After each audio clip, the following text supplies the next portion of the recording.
qolyahan dadkan aad dulantaan ee Soomaaliya la yasa wiil kamid oo dhowr iyo 10 jir ah ee 20 jir meelahaas ee islaan ku tuuntay la yaqaano raacabu daaqo ka shaqeysan jirta wadanka yey ku tuuntay inuu qaatay waa loo soo qato way gargaraacday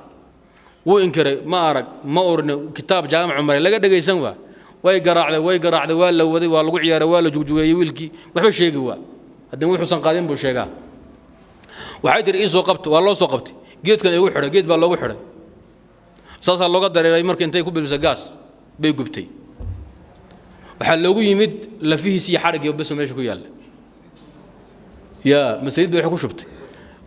wax la yaqaan waa taariikhda dhacday islaanti baa la yaqaan wiilka la yaqaan Nairobi maanta waxa kula jooga dad hawshaas oo dhan ku xaqiijin kara Kismaayo maxaa ka dhici jiray nin miskiin oo ka shaqeysto oo qolyahan xamaaliyiinta nin baa xog haysta waa inuu maalinka lacag inta keeno dukeeni waayo asagana waa dilhay waa baada carruurtuna waa dilhaya markuu maalinka soo shaqeeyo lacagtu kala jabiya 80% waxa iska ninka wax baada inta yarna asaga carruurtu u qaata maalin buu shaqada wax ku soo bixi waayay ninkii xamaalka ah guriga ma tagan ninkii baa sugahaya kala fadhiya ninkii markuu soo daahay oo 7 saac 5 saac meelaha la gaaro iman waayay buu carruurta intuu tago islaantiisii iyo 5 carruur badilay khaainki maanta uu keenay mashqaayada loogu talagalay uu keenay waayay markii idinka dhamaan hay buu carruurtii oo 5 ahayd iyo islaantii bararac 6 boos garab dhigay waxa la og yahay way jilib maxaa ka jiray ee jamaame iyo garanaysa dadka daga ee meesha daga haweenkooda ninka loo soo diray waxa hebel miyaha gabadha hebla mada qabaha u yeed waan rabaa waa la fuulahaya nimanka meesha ka taliya baadiriyaasha ee Soomaalida sheegan haya ee muxuu ahaay waxba daba gali maaye gabadha u baahdaan farinta wax soo dhiibahayaan ama ninkeeda ama walaalkeeda ama aabaheed hebel waa lagu rayaa ku raba hebel baa ku raba waa tagaysaa ninkuna farinta waa inuu keeno walaalka farinta keeni gabadha la soo fuulo aabaha keeni odayga soo gudbin hawlahaasi maanta Soomaaliya waa ka dhamaadeen nin ku dhiiran karo ilxum kugu fiiran karana ma jiro tayib hawshaasi nimankii xaqiijiyay wanaagaas iyo khayrka keenay annaga waan garanaysaa ogaadeena shariif taabto waxaan ku sameeynay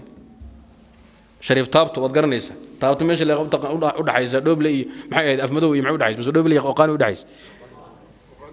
dooble iyo qoqaan u dhaxaysa ma hayn shariif baa dukaan fiican ku lahaa niman ogaadana Mooriyana u yimid shariifku bay dileen xagga iskaga riixan dukaankiisa bay gateen dukaankiisi buugi deynta la soo qaatay hebel dukaanka shariifku wuxuu ku walaadayn soo xaray lacagta ayada yaa xisaabsan haya nimankii Mooriyaanta ogaadeen dilay baa xisaabsanaya 6 nin bay ahaayeen ogaadeen oo dhan ay absan waa la fiirixal lama taaban karo hebel bahal waxa la yiraahdaa dil qaya la yiraahdaa balaya ku marsatay baa la yiraahdaa hebel baa la yiraahdaa gaashaan baa la yiraahdaa waa jimbo qaba ay jimbo qaba ka carar shariif taabtay dukaankiisa ogaadeen baa la wareegay lacagtiisa deymihi ayaga soo xareeyay xoolayaga dhaxlay asagana guri hortiisa ku xabaaleen Sheekh Xasan Turki jazaahullahu khayran barhaas Kamboni 7 wiil kala soo baxay ogaadeen markay shariifku u cilcin waayeen inta baad buu laayay khudbu ku dul qabtay shariif taabta haduusan ogaadeen laandheera uusan ka dhalanin laandheera islaam buu ka dhashay buu waqtigiina xabaasha uu hanjabay oo lagu kala tagay hawshan dulmi qoys aan sameyn iyo xad gudub aan qoys aan galin ma jiraan waxaasa Soomaaliya daariya daba ka jiray xamar qoriya waxay ku qorteen meel isbaara ah waman lam yahkum bima anzal Allah fa ulaikum al-kafirun isbaaro borku ku dhagamaamay fahkum baynahum bima anzal Allah wa isbaarada lagu baadhada la soc nin meeyda ayaa la oo dileen oo xabaalan isbaarada meesha u yaala ma xabaal busta ku wareegsan busta lagu duubay baabuurka meesha soo istaagay intaas oo kunkeen milyanka bixi iga dhima ninka ka dhima ninkaas aan haysto u tag baldhi ninka u tagi waa toosin waa meedba ninka ma toosahay xalay buu qaadireysnaa oo jaad baad cunaya saaku socday toosi baa lagu dhawaa toosi waa roog dhiig baa ninka socdo nin xalay bay dileen adoo aan fariisan baa inta lagu sheegay iyo lama laaba bixinaysa wada carari daad waxaasa ka jiray caalamka oo dhan ka Soomaaliya hawsha nimankii baabaashay ee daba galay ee Soomaali simay ee kitaabka Ilaahay ku simay iyaguna cidna ku xad gudbaynin dulanka lagu hayo Ilaahay subhanahu wa ta'ala waxaan ka rajaynaynaa inuu muxuu ahaay jawaab degdeg naga siiyo insha Allah ta'ala طيب قصة اللبات وحويان waxay Soomaalidu dhahaan lillaahi iyo laqdaba meel ma wada maraan lillaahi qof ilaahay iska qaba dartii iskaga socda oo khiyaano aan ku jirin oo hawlihiisu iska toosan yihiin iyo khaa'in ilaahay subxaanahu wa tacaala isku meel ma mariyo oo bimacnaa waxaa laga wadaa labadaa qof isku mid ma noqdaan ciribtooda dambe iyo meesha u dambeynaysa isku mid ma noqdaan waxaa la sheegaa hadda ka hor 2 nin inay safar soo galeen iyaga oo xoogaa xoola ah wata inaga waad garanaysaan reer baadiyaha dadku ay wada safraan 2 nin dhul oo mana oo aad u dheer oo bahgooyo ah bay soo mareen waxay imaadeen ceel qofka in xarig lagu geliyo haddana xarig lagaga soo bixiyo mooyaane aan la geli karin oo laga soo cabbi karin waana labadooda kaliya ninkii iska lillaahida ahaa ee aan khayaano wadanin baa la hadlay ninka kale wuxuu yidhi walaalow hebelow ceelka gal oo inaga soo waraabi ninka khayaano wataay wuxuu yidhi maya adugu gal ee inaga soo waraabi waayahay xariga igu xidhbuuri ninkiibuu xariga ku xidhay uu ku sii daayey ceelkiibuu galay ceelkii markuu galay wadaantiibuu biyihii soo daray kii wuu la soo baxay wuu cabbay markuu cabbay la rabay inuu dhaho ninkii soo baxo xariga u lalmiyo meeshuna ceel dhuuban oo salkiisa baan la arkayn oo aad u fog wey ayuu wuxuu soo qaaday dhagaxa ugu weyn dhagaxyadu soo qaaday soo dhagaxii u soo walwaalahay u soo jiidahay u soo waday ayuu wuxuu keenay ceelkii qarkiis markaasuu ku sii daayay ceelkii markuu ku dhacay ninkii oo dhagax madaxa uu kaga fadhiistay meel uu ka marina male dhagaxii ilaahay wuxuu ooga dhigay wax iska jabahayo xarbubusho oo waxba yeelayn bal isla markaa wuxuu noqday dahab fadhiya ninkii wuu yaabay oo ninkii wuxuu kugu soo daadiyay waa maxay buu dahabkii buu aruursaday maryihiisii buu ka buuxsaday ninkii inuu bixiyo sugayaa miskiinkiina wuxuu isleeyahay ninkii waa dishay khalaas adiga xoolihiis intaad qaadato iska tag qarina ninka hadii lagu weydiina waxaad dhahdaa ma arkin ninkii waan waayay unsaan wada soconay uu soo kacay isagoo xoogaa yaroo xoola ah wata oo ninkii uu lahaa reerihii buu imaaday laga wada tagay war ninkii hebel ahaa awey hebel waayayba wuxuu la yaaban yahay dadka ay aamusan yihiin oo muddo la joogo niman kale oo isla maalintii markuu ka soo tagay wax yar kadib bas socoto ah yaa ceelkii imaaday dawliskii ay ku riteen wadaantii ninkana dhex fadhiya war maxaad ahayd yaa ninkii kor taagnaa awey war oo ma hayno bal ceelka naga soo waraabi ceelkii buu ka waraabiyay xarigii buu soo qabsaday way soo bixiyeen banaanka keeneen isagoo oo dahabkiisi oo carrada ka batay wata ayuu la tagay markuu raarihii oo la tagay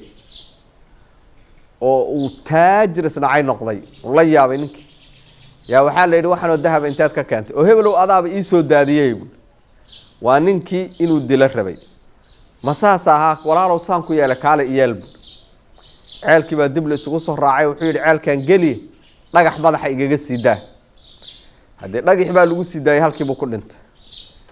bini aadamku marka ilaahay subxaanahu wa tacaala sidaasuu u kala dhigay marka lilaahi iyo laqdabo meel ma wada maraanta macnaheedu sidaa weeye waxaa habboon qofku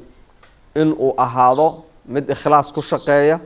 oo ilaahay dartii u shaqeeya oo muslimiinta inuu anfaca ka shaqeeya oo muslimiinta dhibka inuu ka ilaaliyo ka shaqeeya ilaahina subxaanahu wa tacaala isaga ayuu badbaadin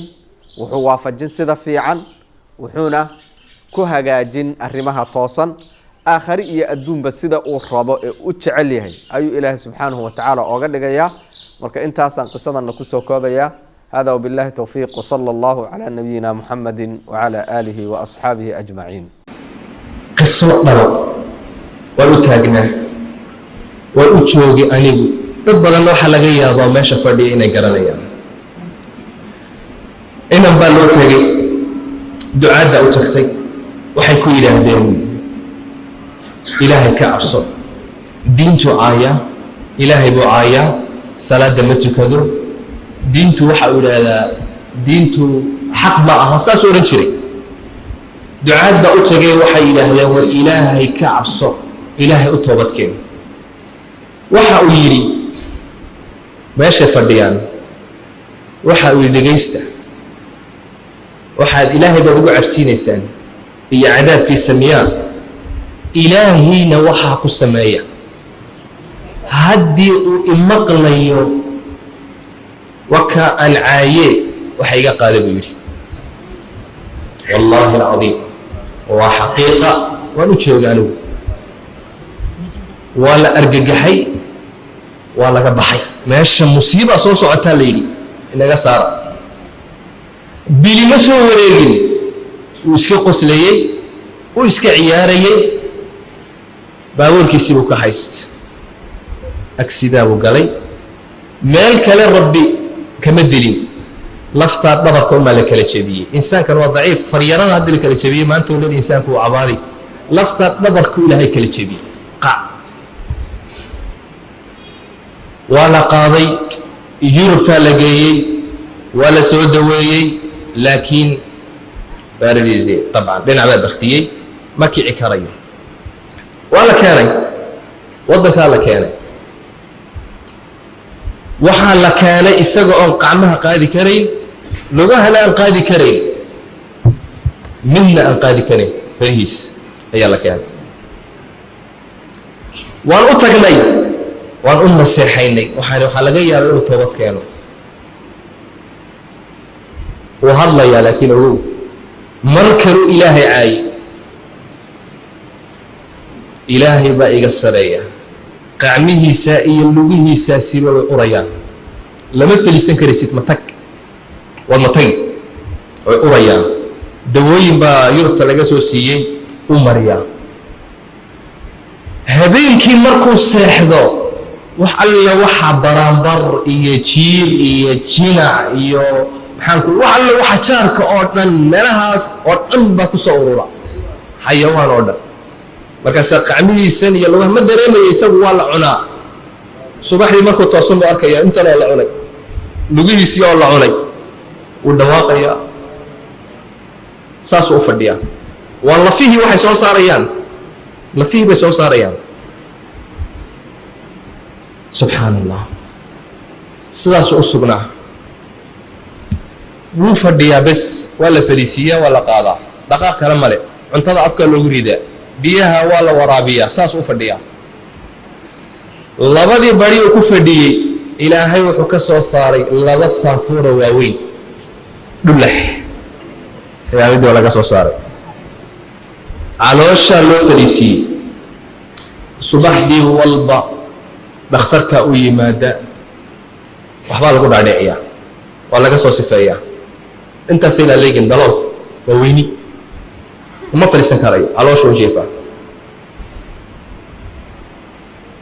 qurmuunka ka baxaya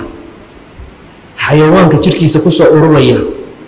silica uu ku nool yahay waan u tagnay isagoo sidaa ku sugan muxuu daawanayaa filmaan xun oo anshax xun buu daawanaya caloosha u jeefaa irooda wule iro filimka